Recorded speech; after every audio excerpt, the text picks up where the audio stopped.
السلام علیکم ناظرین، گیگا فیکس ٹی وی کی جانب سے آپ کو خوش آمدید۔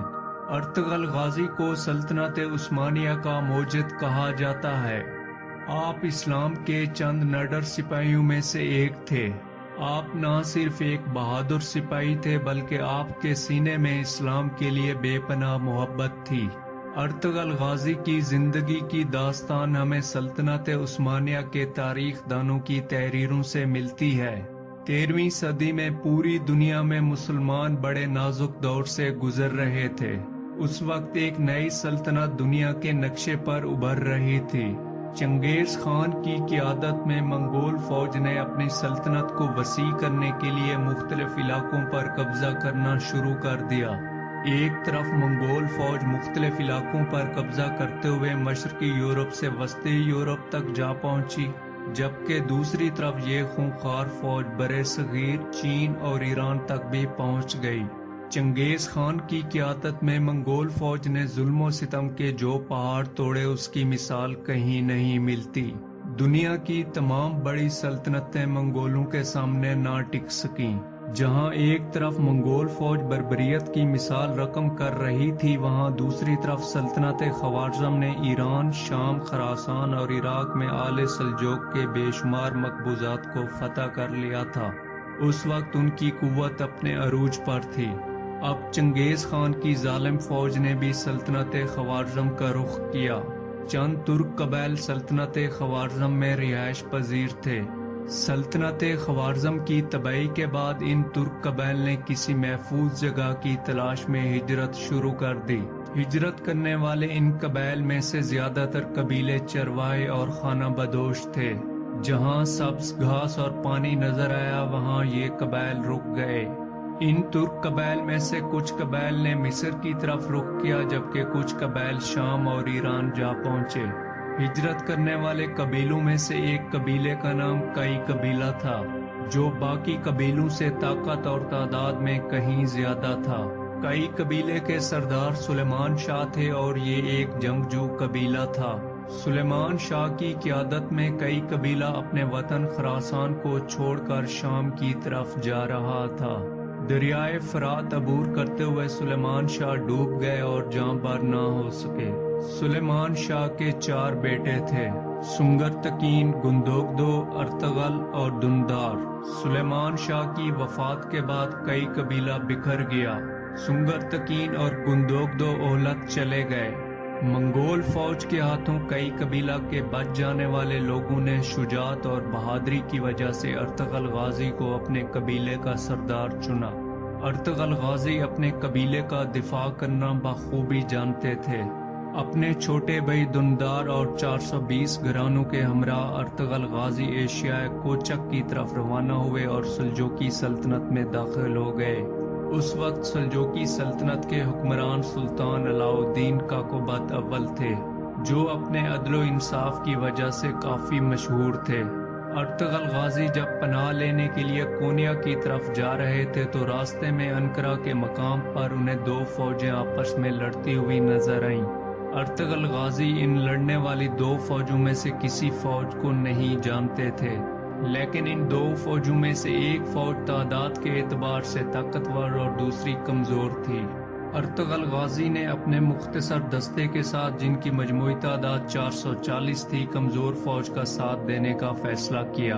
ارطغرل غازی نے اپنے مختصر سپاہیوں کے ہمراہ مخالف فوج پر اچانک اور تیز حملہ کر دیا۔ مخالف فوج ارطغرل غازی کی حکمت عملی اور جاندار حملے کے سامنے پسپا ہو گئی۔ بعد میں یہ معلوم ہوا کہ ارطغرل غازی نے جنگ کے میدان میں جس فوج کا ساتھ دیا تھا وہ فوج سلطان علاء الدین کاکوبت اول کی فوج تھی۔ مخالف فوج کے متعلق اختلاف پایا جاتا ہے، لیکن کوئی واضح دلیل موجود نہیں۔ بعض کے نزدیک وہ بازنطینی فوج تھی، جبکہ اکثر کے نزدیک وہ منگول تھے۔ سلطان علاء الدین ارطغرل غازی کی اس کامیابی سے بہت خوش ہوئے اور آپ کے قبیلے کو انقرہ کے قریب کراقہ داغ کا علاقہ دیا۔ یہ ایک پہاڑی علاقہ تھا اور سلطان علاء الدین نے اس حکمت عملی کے تحت آپ کو یہ علاقہ دیا تھا کہ سلجوقی سلطنت کی یہ سرحد محفوظ رہے گی۔ سلطان علاء الدین نے ارطغرل غازی کو یہ اجازت دی کہ وہ قریب والے علاقوں کو فتح کر کے اپنی سلطنت میں شامل کریں۔ ارطغرل غازی نے تھوڑے ہی عرصے میں اپنی شجاعت اور بہادری کا سکہ بٹھا دیا اور آپ کو سلطان علاء الدین کی جانب سے سوغوت شہر بھی دے دیا گیا۔ ارطغرل غازی کی شجاعت اور بہادری کو دیکھ کر باقی ترک قبائل بھی ارطغرل غازی کے ساتھ مل گئے اور آپ کو اپنے قبیلے کا سردار تسلیم کیا۔ اس طرح ارطغرل غازی طاقتور بن گئے اور ان کا رعب بڑھ گیا۔ سلطان علاء الدین کے لیے ارطغرل غازی کا چند ہی روز میں قوت و اقتدار حاصل کر لینا تشویش کا باعث ہوتا، لیکن سلجوقی سلطنت امراء کی بغاوتوں اور اندرونی اختلافات کی وجہ سے زوال کا شکار ہو رہی تھی۔ اگرچہ کونیا میں سلطان علاء الدین کی حکومت قائم تھی، لیکن حکومت کا دائرہ کار بہت محدود ہو کر رہ گیا۔ ایک طرف منگول فوج نے حملہ کر لیا تھا تو دوسری طرف عیسائیوں نے کئی علاقوں پر قبضہ جمایا ہوا تھا۔ اس کے علاوہ سلجوقی سرداروں نے اپنی الگ ریاستیں قائم کر رکھی تھیں اور سرحدی علاقوں میں جنگ کا سلسلہ ہر وقت جاری رہتا تھا۔ ان حالات میں ارطغرل غازی کی شجاعت و بہادری کی وجہ سے بجائے اس کے کہ سلطان علاء الدین کو تشویش ہوتی، ایک اطمینان نصیب ہوا۔ سلطان علاء الدین نے ارطغرل غازی کو مزید انعامات عطا کیے۔ جب ارطغرل غازی نے سلطان علاء الدین کے نائب کی حیثیت سے اینی شہر اور بروسا میں منگول فوج اور بازنطینی فوج کو شکست دی تو سلطان علاء الدین نے اس کے انعام میں ان شہروں کو بھی ارطغرل غازی کی جاگیر میں دے دیا۔ اس جاگیر کا نام سلطانونی رکھا اور ارطغرل غازی کو اپنی فوج کا سپہ سالار مقرر کیا۔ اس وسیع جاگیر میں بکثرت چراگاہوں اور زرخیز زمین کے علاوہ متعدد قلعے بھی تھے، لیکن سلطانونی کے زیادہ تر علاقوں پر امیروں کا قبضہ تھا۔ ارطغرل غازی اور ان کے بیٹے عثمان غازی کو سلطانونی پر اپنا قبضہ جمانے کے لیے مدتوں جنگ کرنا پڑی۔ 1281 میں ارطغرل غازی نے 90 سال کی عمر میں وفات پائی۔ ارطغرل غازی کی زوجہ حلیمہ خاتون سلجوقی شہزادے غیاث الدین مسعود کی بیٹی تھیں۔ ارطغرل غازی کے 3 بیٹے تھے، گندوز، ساوجے اور عثمان۔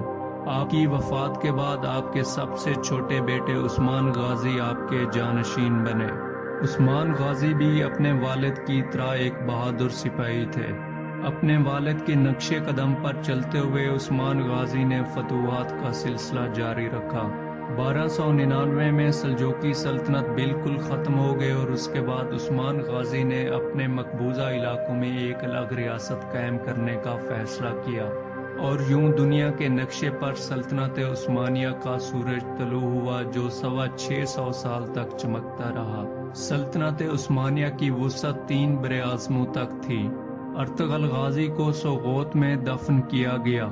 آپ کے بیٹے عثمان غازی نے آپ کے احترام میں ایک مقبرہ اور ایک مسجد بنوائی، لیکن ان کی عمارات میں مختلف ادوار میں مختلف تبدیلیاں کی گئیں۔ امید ہے آپ کو یہ ویڈیو پسند آئی ہوگی۔ ہمارے چینل کو سبسکرائب کرنا نہ بھولیے۔ شکریہ۔